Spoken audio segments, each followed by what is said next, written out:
Eu sou Cristina Soares. E assim, quando eu me lembro da infância, tem tantas coisas que marcam a infância da gente, né? E esse programa, né, é a Beleza das Cores, faz parte, né, desse projeto Beleza das Cores. E eu fico pensando que a minha vida é muito marcada pelas cores, né? Porque minha infância, eu vejo que é uma infância de desenho, de cores.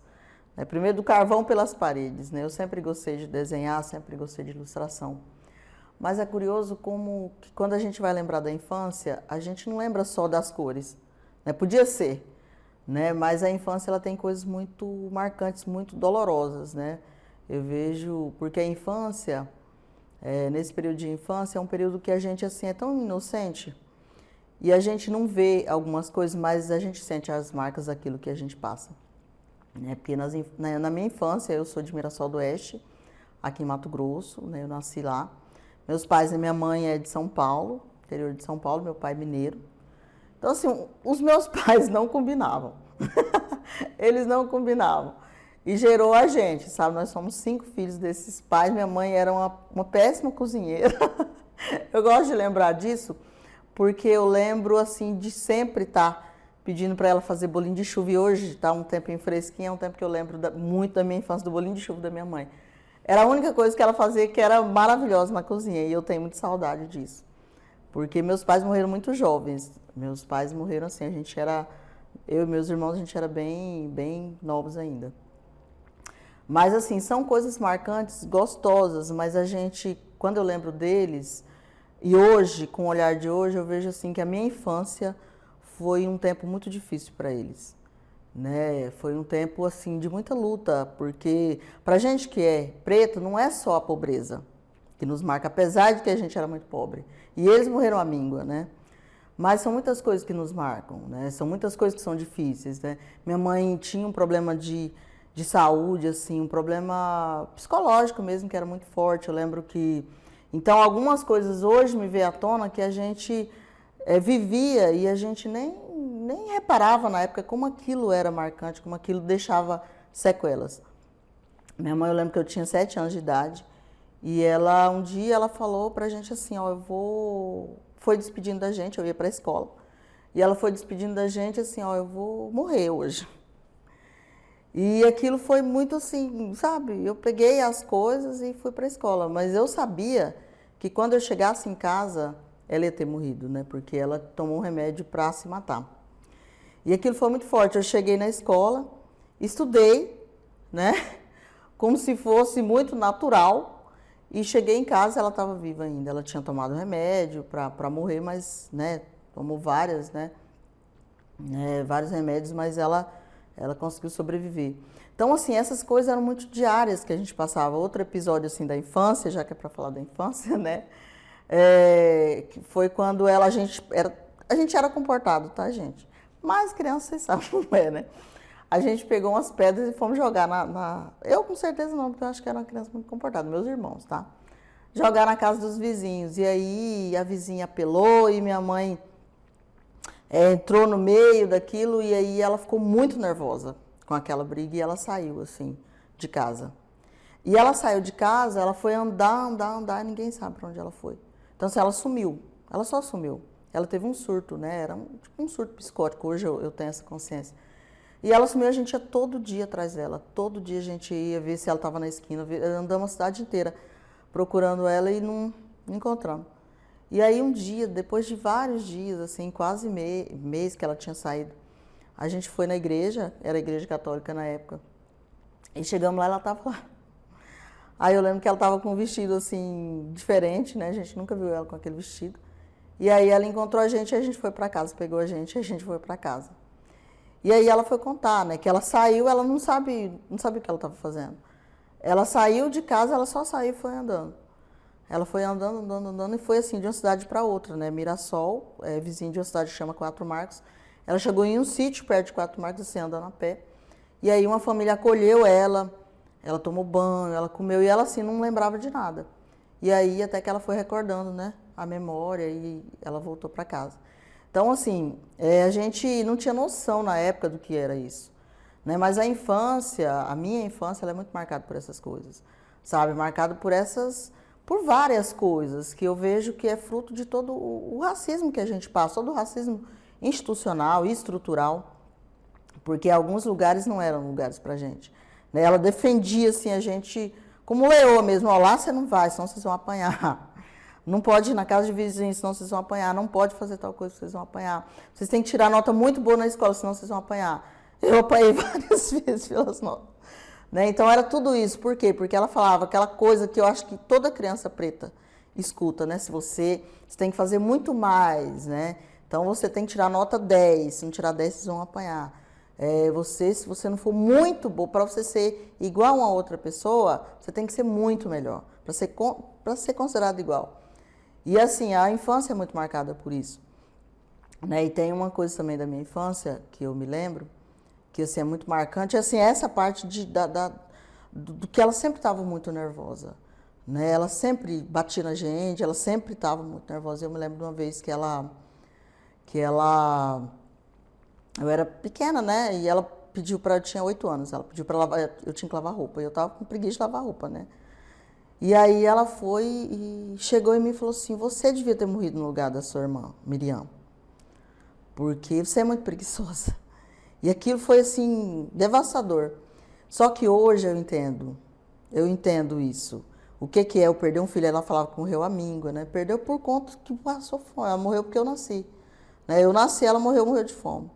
Né? Então, assim, essas coisas que são marcantes na vida da gente enquanto pessoa preta, enquanto uma criança preta. Então, assim, são coisas que a gente que passa o tempo, mas são as marcas que o racismo traz para a nossa infância, né?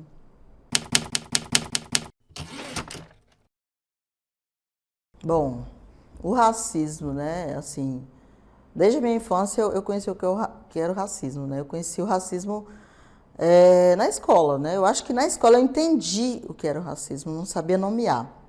Uma coisa que eu acho muito importante é a gente nomear as coisas.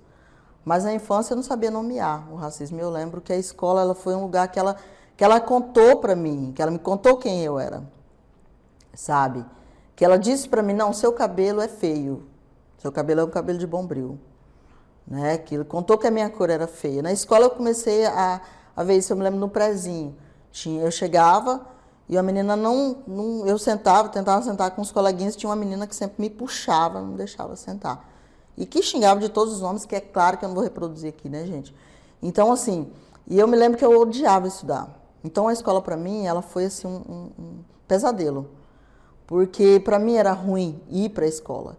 Porque a escola me lembrava uma inferioridade, ela me mostrava uma inferioridade que hoje, né, que depois de muito tempo eu vi que eu não tinha, mas a escola me falava todo dia, você é inferior, você é feia, né? E assim, são vários episódios.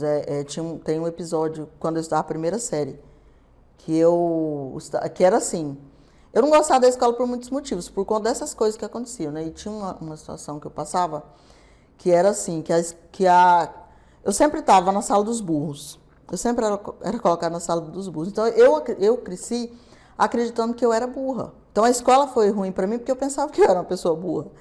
Então, eu me lembro de estudar a primeira série e eu sempre estava lá, sala dos fracos, sala dos fortes, mas sempre na sala dos fracos. Eu lembro, quando eu estava na sala dos fracos, ainda dos burros, né?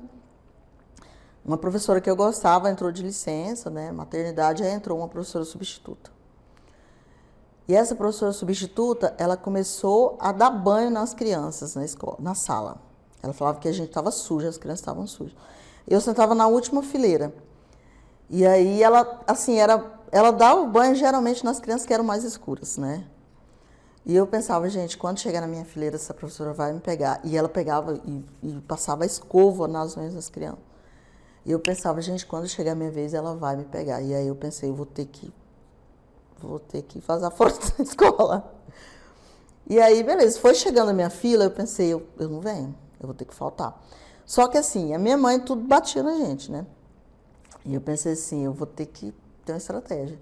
E a minha mãe trabalhava fora, né? Minha mãe, meu pai, meu irmão mais velho, meus outros irmãos estudavam no mesmo horário que eu. Eu pensei, eu vou fazer de conta que eu estou indo para a escola e eu vou voltar, vou esconder, depois eu volto. Então, eu fazia isso todo dia. Eu fiz isso, assim, mais de mês. Eu lembro que quando eu voltei, não lembro qual era a lição quando eu saí, mas eu lembro quando eu voltei, estava na lição da pipoca. que era aquela cartilha Caminho Suave que tinha a panela com a pipoca, assim, isso é bem forte na minha infância. Mas enfim. E aí eu comecei a faltar por conta desse episódio, que é um episódio de racismo, que foi muito forte para mim, porque para mim eu já me ligava assim, não, eu sou suja, ela vai me ver como suja. Então isso estava introjetado na minha mente. E eu faltei vários dias. Eu me lembro quando eu voltei para a escola, minha professora anterior já tinha voltado, né, de licença, então só ia dar para imaginar tanto tempo que eu devo ter faltado, né? E aí quando eu voltei, eu tive que tentar, assim, voltei como se fosse tudo muito natural, mas claro que fui denunciado para minha mãe, já dá para saber o que aconteceu, né? Mas enfim, são muitos episódios de racismo. E eu sou professora, eu vejo várias coisas também, sabe, na escola. Então, essa fala do macaco, ela é muito forte, ela é muito presente. Não é o Vinícius Júnior só que ouve isso, né? As crianças na escola ouvem isso, a gente ouve isso, sabe? Aquela coisa, por que não alisa o cabelo? Então, assim, são coisas que parecem tão, assim, tem coisa que é tão imperceptível para quem não é preto, mas a gente sente.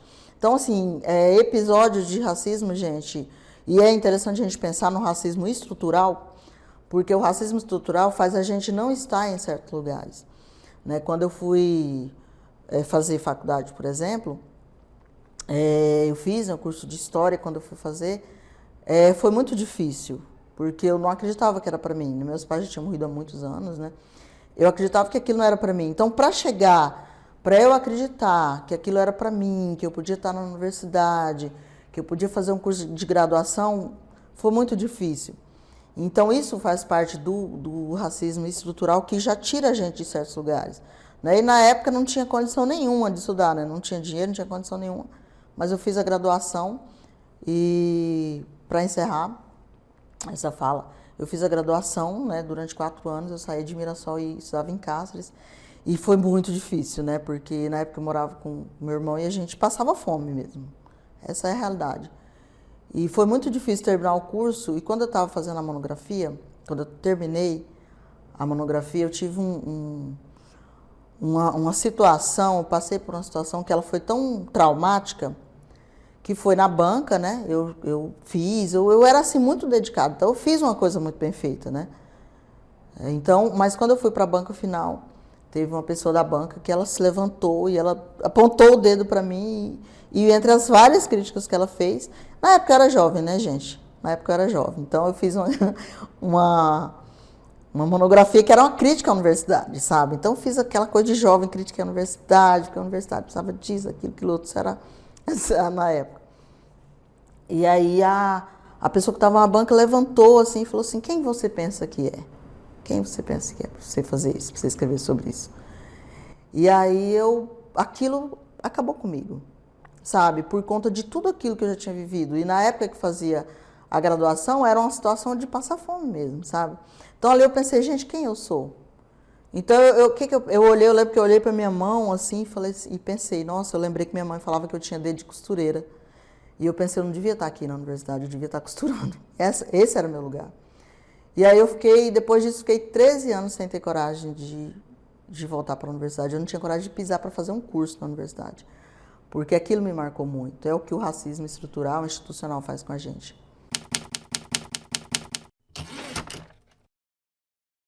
Mas as cores voltam na vida da gente, né? As cores voltaram, né? Tem um momento da vida que a gente supera, ainda bem. Eu fiquei 13 anos sem ter coragem de voltar para a universidade. Mas aí uma amiga minha, que a gente fez graduação juntos, Selma, maravilhosa, um beijo para Selma. A Selma veio, né, ela estava fazendo Prof. História em Cáceres, ela veio me visitar e falou para mim, você tem que voltar para a universidade. Você tem que voltar para a universidade, tem que fazer mestrado. Ninguém acredita, como que você nunca fez mestrado? E aí eu não tinha coragem, porque eu pensei, gente, mas não é para mim aquela coisa. Eu falei, não, então vou fazer. Aí eu fiz a prova. Até ali eu ficava naquela coisa, sabe? Não tenho capacidade para isso. E foi curioso porque eu só tive coragem de abrir minha monografia depois de 13 anos. Depois de 10 anos, na verdade, eu abri. Só abri.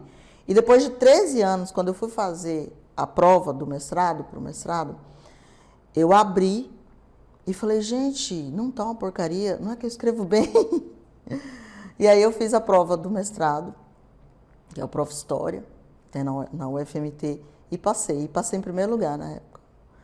Passei em primeiro lugar, falei, gente, não é que eu sei fazer esse negócio. E aí eu fiz o mestrado, e quando eu fiz o mestrado eu produzi um material que chama Mulheres na História Africana em Mato Grosso. E aí esse material, assim, foi uma coisa incrível, porque eu juntei, né, uma coisa que eu já tenho, que é a ilustração. E a ilustração, ela sempre ficava uma coisa escondida, assim, porque eu sempre tinha aquele medo de, mas será que você é artista mesmo, né? Mas aí eu fiz o material, eu fiz a dissertação, e a dissertação ficou aquela coisa enorme, porque eu fiz a partir daquela ideia da Conceição Evaristo, da escrevivência, né? Então eu joguei tudo. Todas as dores eu coloquei ali, né? Falando sobre as mulheres, né? E produzi o material. E aí esse material, com o material eu ganhei um prêmio, que é um prêmio Teresa de Benguela, porque o material é sobre essas 3 mulheres, né? Maria Taquara, Mãe Bonifácia e Teresa de Benguela. E eu ganhei um prêmio Teresa de Benguela com o material. Depois eu ganhei um prêmio nacional, uma menção honrosa, né? Por conta da dissertação também. Então, assim, e a partir do material eu fui chegando em vários outros lugares. Né? Fui chegando em vários lugares. E a partir disso fiz uma parceria com a Michelle Dil, né? E a gente tem um trabalho juntos que chama um Projeto de Simbiose, né? Onde a gente produz a arte a 4 mãos. Então a gente já fez 7 exposições.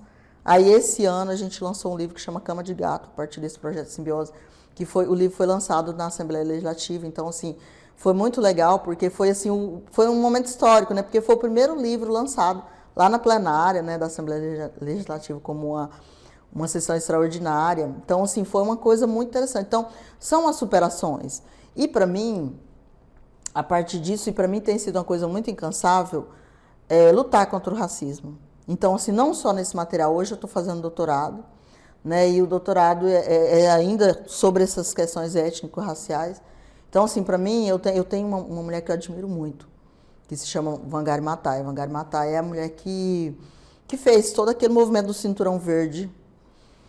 Porque a Wangari Maathai, ela falava assim, né, quando ela chegou no Quênia e estava tudo devastado, e ela chamou as mulheres, né, para plantar árvore.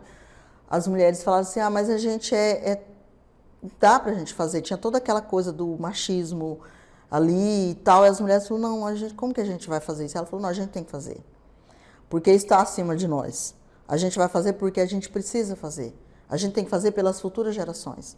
Então, eu penso assim como Wangari Maathai, e olha o que se tornou o Cinturão Verde, né? Eu penso por mim, assim, que eu tenho que fazer não é por mim. É pelas futuras gerações. E por aqueles que vieram antes de mim. Pela minha mãe, que não teve condições, pelo meu pai. Meu pai era chamado do homem do saco. Né? E meu pai era chamado do homem do saco. Todo lugar que ele passava, a pessoa via. Ele mostrava, ele na rua e as crianças corriam. Então eu tenho que fazer isso pelo meu pai, eu tenho que fazer isso pelos avós que eu não conheci nem avô nenhum. Sabe, eu tenho que fazer isso por aqueles que vieram antes de mim e pelos que vierem depois de mim.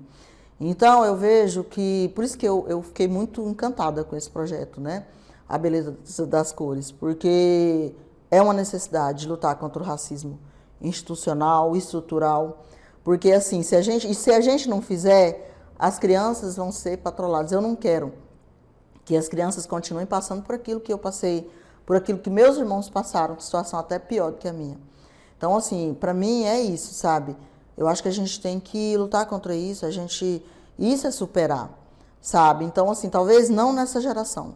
Talvez nessa geração eu não consigo ver que a gente vai conseguir mudar muita coisa. Mas para gerações futuras, eu acho que é possível a gente mudar.